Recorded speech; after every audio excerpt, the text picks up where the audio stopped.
Sa bawat balita, mukha ay laging bago, ngunit ang kwento tila hindi nagbabago.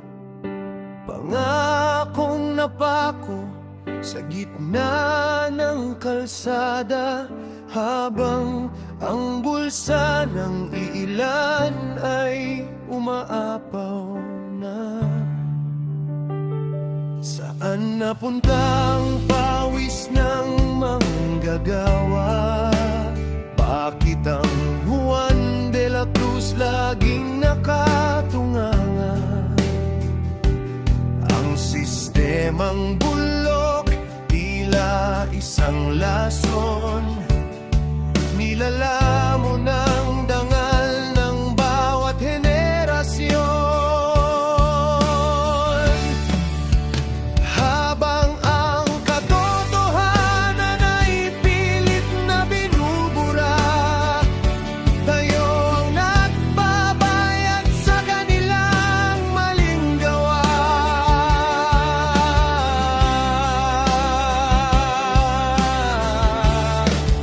Ligtas pa ba tayo sa sariling bayan kung ang magnanakaw ay nasa luklukan?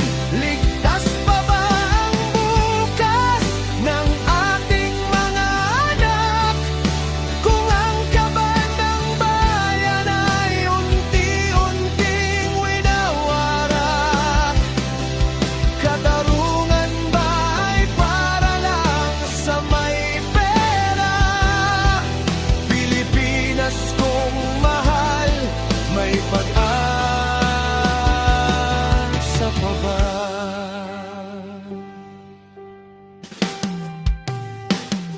Mula sa kalsada hanggang sa gusali, ang bawat pirma may katapat na sukli.